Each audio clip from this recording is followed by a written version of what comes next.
my God. And we're right here. I think if you threw a rock, you'd hit where you shot the movie. I mean, like we're right there. But you know, after all these years, Back to the Future has inspired sequels, a musical, tons of merchandising. You can get a Lego Marty and Doc and DeLorean, among other things.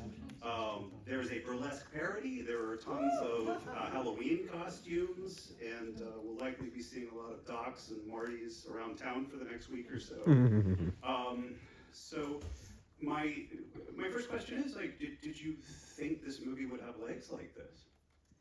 No, I mean, I don't think when you make anything, you really think about the future of it, right? And how it's going to grab the imagination of the people. I'm sure there's a lot of people here who weren't even born when this movie was made. And it amazes me. I really always like to know, like, why is this such a popular movie, do you think? It's fun. It takes an imaginative concept and it plays it out very logically and very inventively. And there haven't been a lot of really good time travel movies. I mean, there's a few that are excellent and a lot of kind of clunky ones. And this one just really worked. And also, it's the cast. Yeah. Oh my God. I mean, I have to say, you know, Christopher Lloyd and Michael J. Fox are tremendous. We were just talking about Michael J. Fox. I think, you know, for those of you who are old enough, he was a big star from Family Ties when this was being made. And people sort of wrote him off as a kind of lightweight TV actor. And he is anything but lightweight. I mean, so much of this movie is him reacting. His reactions are so good and so inventive and so funny. And I remember him saying that he and Christopher Lloyd just hit it off immediately, and Lloyd's energy was so high, and his energy was so high. But my first question is, so how did you get involved? Was it you had done E.T. for Spielberg, and was it Spielberg who brought you onto this? Yeah, absolutely, yeah. And then I met with Bob Zemeckis, and there we go. So lucky girl, you know.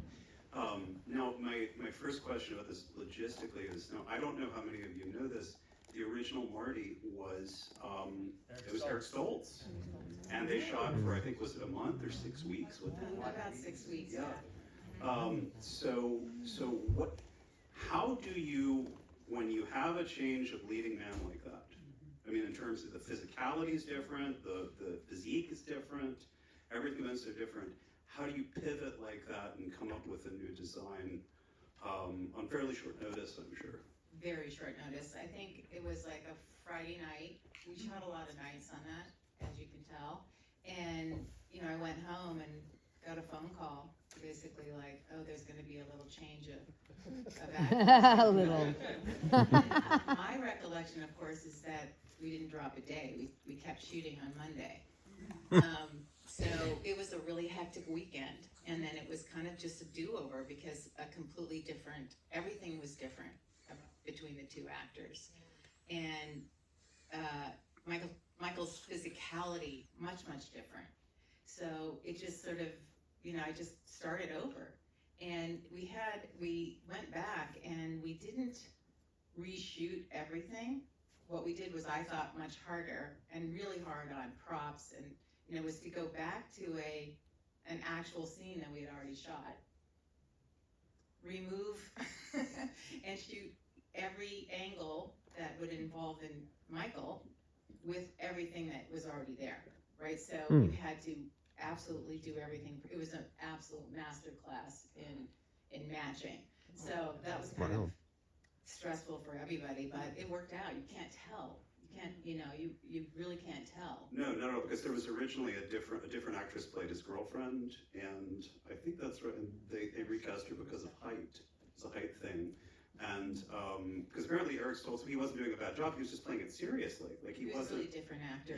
Yeah, much different actor, and you know, it's kind of a shame, and it's not a great. You know, I feel bad that it carries on. Like this is one of the stories of the making of Back to the Future. So it's just kind of fascinating. I mean, like, and again, it's so strange because I just can't imagine Back to the Future without Christopher Lloyd and Michael J. Fox together. Right. No one I mean, can. absolutely not. And I think it was it's just a gutsy move on the, it shows the power of the director and the producers, that they can make that decision. Amen. And obviously for the best, yeah. And it cost a lot to reshoot. It was expensive, but now how did Marty's signature look develop? What would you consider his signature? You mean his 80s? The grid shirt. The and 80s? Yeah, the 80s. Yeah, and the red puffy vest. Well, it was just kind of a compilation of a lot of things. And in 1985, 1955, the first thing about doing all the research was sort of to see where in these two time periods do things kind of align. And you can really see it at the end when he wakes up and he has his plaid shirt on, and it's not that much unlike a plaid shirt from the 50s, right? People wore jeans. What kind of jeans? What are the similarities? What are the differences? So I've just played a lot on that. And at the time, 1985, I mean, if you didn't have a pair of Guess jeans, you weren't anybody. So it was kind of like, what was the most fashionable thing happening, and then what were the things in those bits of fashion that could tie us back to the 50s, so that when he went back to the 50s, Zemeckis was really like, you don't really want to know right away. Like, if you were an audience member, if you were a person in the high school, like, you're not just going, oh my God, who is that guy? So subtle differences and some subtle similarities. Now I was going to ask about some of the other looks in it. I've heard you talk before about Doc in the 50s and his particular look. What was there's a whole thought process behind that? Could you talk about Well, watching it this time, again on the big screen, like, it's such a silly movie. It's so silly, and it gave me I remember taking it so seriously at the time. It was one of my first real period films. I'd done a lot of theater, so that part didn't scare me, but just bringing it to life and deciding that, it's very colorful, and kind of really doing the research that it took to get there. And Christopher Lloyd's character kind of grew out of a lot of different avenues of research. You have the obvious Einstein kind of feeling. He's supposed to be very wealthy, because you need to know that about him. If you can't tell, I mean, he lives at the Gamble House in Pasadena. Which never looked better. And his garage was a set, so, but, so he's wealthy, he's eccentric. It's like putting all these things together, the kind of dressing gown for no reason, the crazy monogram shirts, and, and then just sort of tossing it up in the air and letting it kind of land and Chris just, he just ran with it. So he has the greatest crazy eyes. I mean, the first movie he did, I think, was Tabor in One Floor of the Cuckoo's Nest. I mean, he's just great at that look. But by the way, he just turned 86. It was just his birthday. Birthday. Yeah, such a good comedian. He's brilliant. He said something about the character that Doc is always in panic mode. Like, he never lets up. It's just constantly jittery. But the way that Michael J. Fox plays off of him is just tremendous. But I'll talk about some of the other costumes in it. I was fascinated how there's not a lot of red in it except on Biff. He's very, did you know May Ralph? Costume designer. Oh, yeah. May used to say, she goes, red is a very angry color. And I think that sort of was that deliberate, just using the red? Probably. I don't remember, actually. No, I think probably, yeah. I mean, there's a lot of soft kind of colors in there. It's like, how do you create the palette being colorful without being strident? And red is quite a strident color. There's not a lot of black. There's not a lot of white. It's very kind of in the middle, but still kind of going back to the idea of Technicolor a little bit. And it's generally kind of a pastel palette. You keep it generally kind of like a pretty saturated pastel palette. Yeah. There was something else I was going to. Except for the vest, of course. Now, of course, Crispin Glover is absolutely wonderful in this. And I say this with the deepest affection, he's one of the American cinema's great eccentrics. What was it like working with him? He's exactly like that. Yeah, was he acting? Was it part part of just getting into character probably. But, you know, he's so kind of kooky, which really lends a whole other element to the, like, you're like, oh, the actual nerd's gonna win here, right? He's gonna get the girl. It's so beautiful. It's so, kind of opposites, you know, extremes. And it kind of really works for him. But yeah. And he's fascinating to watch because no one acts like Crispin Glover. No one. Nobody. No. Now, you've His done... hair. He drove me crazy too because he would always come out with only half his shirt tucked in, and I'd be like, okay, fine. It was so important to him to have that. That was his signature move. Well, I love in the 80s, just hit me this time in the 80s, he has that horrible 80s yuppie hair. Yes. I thought that was great, that yuppie power hair, you know. So you've done a lot of very elaborate period films with a lot of characters, like Offa and so forth, and Titanic. And you have a lot of background players in this, in period costumes. That was going back 40 years. How did you go about dressing them? How much was bespoke? How much was from costume houses? Well, for the background, I mean, you know, watching it again too, and realizing how it was almost all rental, and it was, and some purchasing, but it was, at the time, it was so much more accessible to get your hands on 50s clothes. So you could go to every, you know, Goodwill practically and find something that no one had worn. And so we did a lot of collecting like that too. You know, so it was kind of more at your fingertips. So I had a lot to choose from, and that's why I could be very specific about my color palette. And you could still buy dead stock, which would be brand new things that no one had ever worn.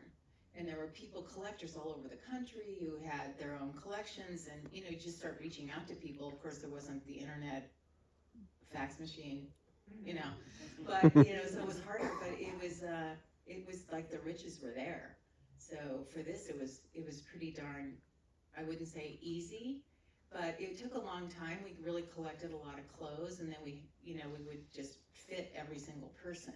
And as we did that, you sort of feeding into, I really enjoy dressing background, and one of the reasons is because it's really another part of the narrative of the film.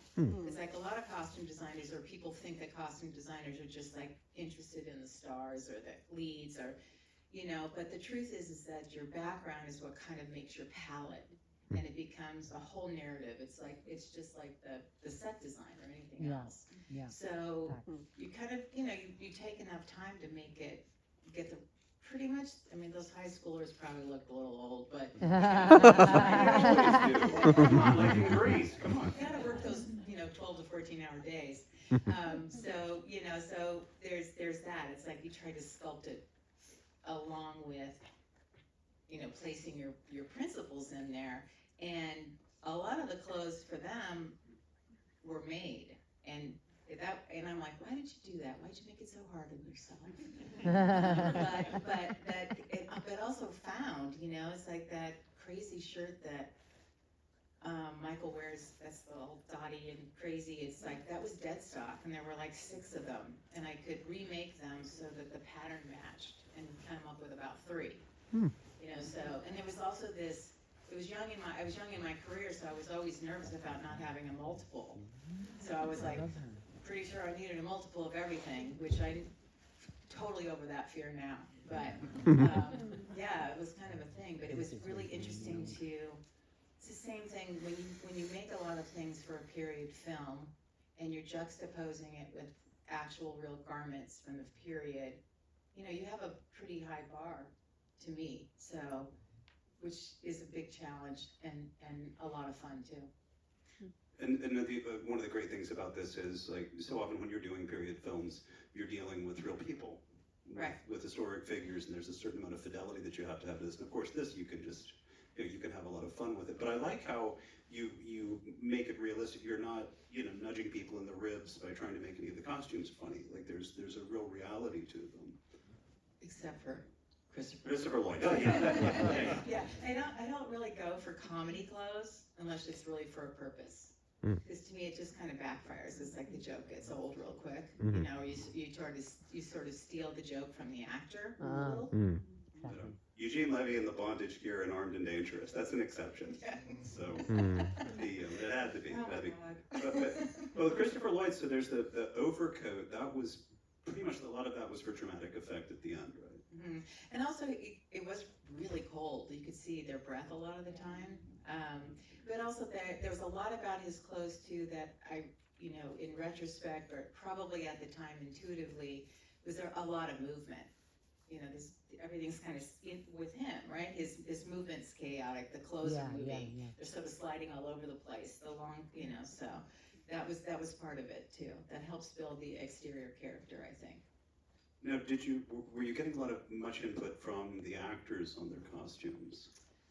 Yes and no. I mean, there's no more funner in a fitting room than Chris Lloyd, I just gotta say. And he just comes in, it's like, what are we gonna do here? And we played around a lot, and it was really a lot of fun. The other actors, they're really young. A lot of them hadn't been, in very many films. So it was pretty easy to lead them. And I think when you're doing a period thing too, it's like it's part of your job as the costume designer to educate your actor. So you might be showing them a lot of research material, and I do a tremendous amount of research, so I feel like it's, all up here.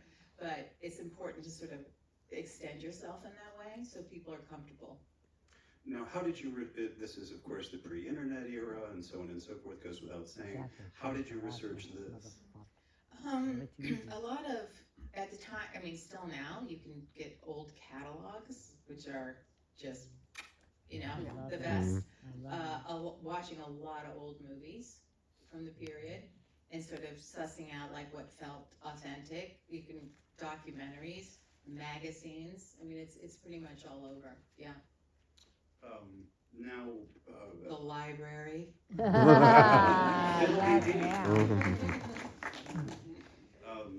what was your working relationship like with Zemeckis and Bob Gale? We had a really good time together. It was there were a couple of very specific times, which I'm sure many of you have heard the stories where the writing would come back around to what the costume might be. And one of them was I'm not sure, the joke had not been developed when Michael took over the movie of the red vest, that line.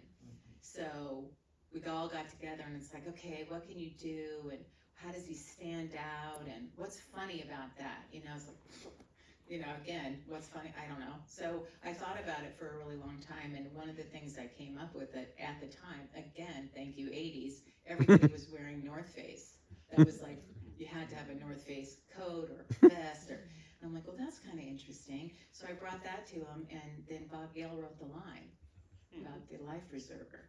So you feel like you really contributed. And the other time, which, that ridiculous looking thing that Chris Lloyd wears when he comes back from the future. And I was really, I don't know, what are you going to put him in Star Trek?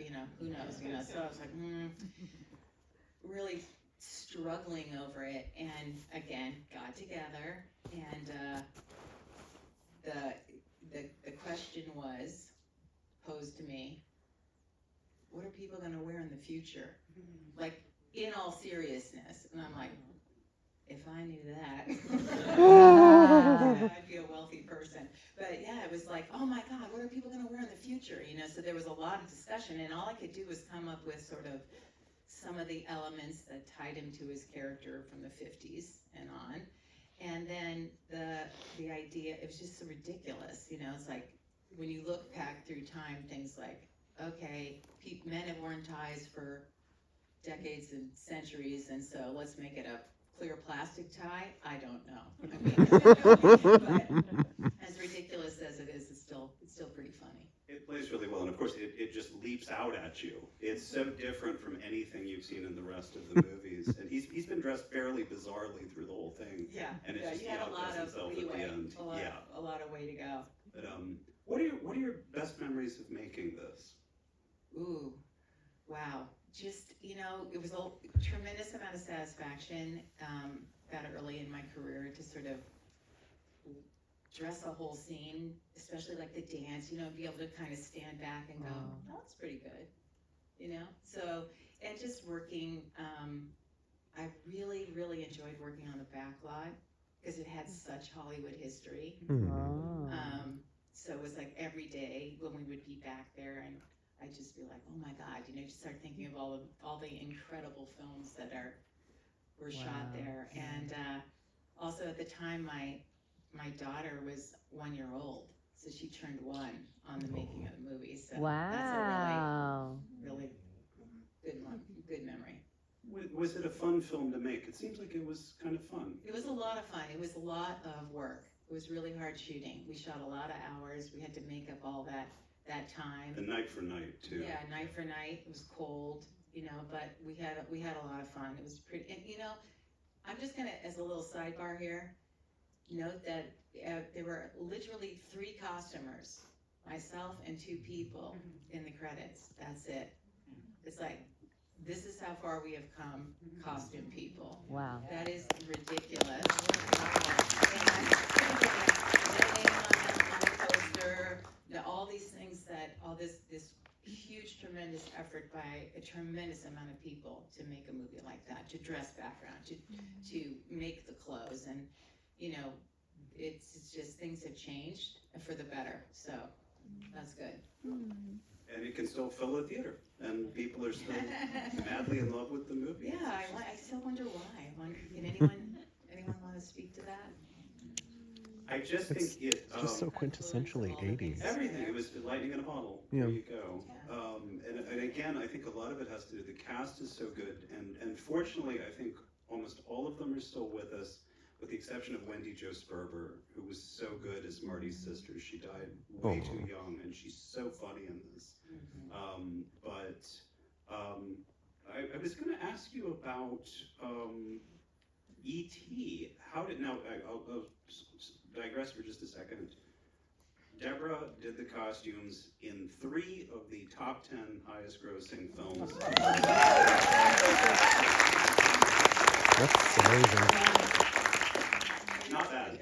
Huh? Yeah, Not bad. I guess so. The 2 biggest. How did you, Good luck charm, perhaps. Take it. now, how did you come to work on E.T.? At the time, I had been doing a film called Never Cry Wolf in Alaska with Carol Ballard, a really incredible director who did Black Stallion. If you haven't, I mean, It's a really extraordinary kind of phenomenological movie, like that in Black Stallion. There's nothing quite like it, and Charlie Martin Smith's amazing. yeah. And I had gone to school with Charlie, so he was out there shooting, and he's like, I got a call one day. It's like, do you want to come to Alaska? And I'm like, yeah, okay, sure. When? Tonight or tomorrow? So there I went, and there it was. But Carol's a really unique director who he shoots himself. It was crazy. It was really, really authentic filmmaking. But he was in that kind of Coppola Lucas family, the Northern California, and so they were, of course, good friends with Spielberg. And I briefly, kind of through a bunch of people, knew Kathy Kennedy. And when E.T. came up, Steven was like, oh my God, he'd done amazing movies by then. So this was going to be his small movie. And, and Kathy was producing, I think for the first time. It was a female writer, Melissa Matheson, who's sadly passed away. But really, who also wrote, she wrote amazing scripts. She's incredible. But I got the chance, one day, like, do you want to come meet Steven? Yeah. So we just sat down together, and 20 minutes later, he's like, okay, you want to do the movie? And I'm like, what? Yeah, of course I do. And that was literally, I think, the most sentimental and special of the films that I've done for me. Why was it that way, do you think? Well, it was before Back to the Future. It was when, it was partially that. It was a tiny family. It was a very small crew. Beautiful story. The casting, Henry, they're just amazing little actors, and it was intimate filmmaking. like I'd done that on Never Cry Wolf, and it was really, that's kind of my wheelhouse a little bit. It's what I really like, where I feel most comfortable. I like being on the set. I like being there to watch the tiny things happen.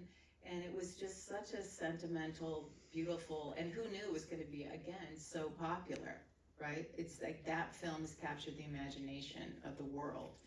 And to his credit, Stephen never made a sequel or a remake or anything like that. And it's a very, very special film. It's a very, and I can, every time if it comes on, it's one of those ones I just end up sitting down and watching it. Same. You and millions of other people. Yeah, I Yeah, guess so. exactly. It's the Yeah. same. You did something really, there was a really inventive thought process behind Drew Barrymore's costumes in that, because she's growing up among boys. She's a girl among boys. But to talk about them. Yeah, just a little bit. I mean, she was the younger sister, and when I design, especially when I have the time, I really get into the headspace of the characters that I'm dressing. And in that case, it was really like, well, obviously she's not picking out her own clothes particularly, right? Her mom's shopping for her. She's being influenced by her brothers.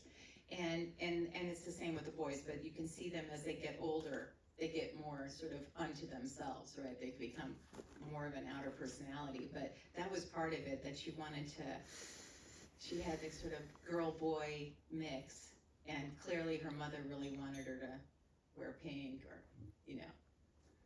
be a girl. So we had a lot of fun with that. And also, I believe you dressed E.T. when she dresses E.T. up there. So tell us about that. You were E.T.'s fashion consultant. I was. E.T. had a couple of changes. He was really cooperative in the fitting room. He was small. It was a little tough proportion, but things would just kind of come up. I think that in particular, when she dresses him up in sort of the hat and the play clothes, and went back to my childhood of like playing dress up.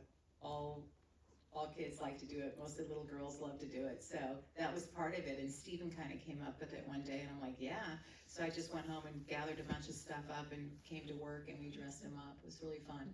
And his little bathrobe was my father's, and it was a really sentimental piece, and I'd used it on almost every movie that I had worked on up to that point. Oh my God. And then it got lost. Oh no. But yeah, so if anyone ever sees that, I want it We're back. gonna find it for you. At least it's immortalized It's on hers. film. That's right. At the very least. That's the thing. Costumes are supposed to live there, right? They don't live out here particularly.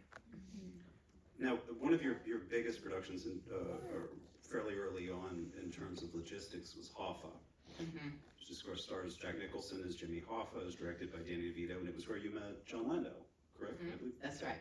So in that one has huge crowds of period extras, lots and lots of angry Teamsters, and a lot of it was filmed in Pittsburgh and Detroit. That's right. And did that pose a certain amount of problems in terms of dressing that many people away from LA? Yeah, well, every time you go on the road, especially with a big costume piece like that, it's a lot of logistics. You really have to leave town with what you think might be everything you need. And so, we just rented a lot of clothes. The movie went from the 30s to the 70s, and it had this sort of repetitive theme of those Teamsters, of those Teamster halls, and the way that it would change in terms of how people dressed coming to a meeting like that.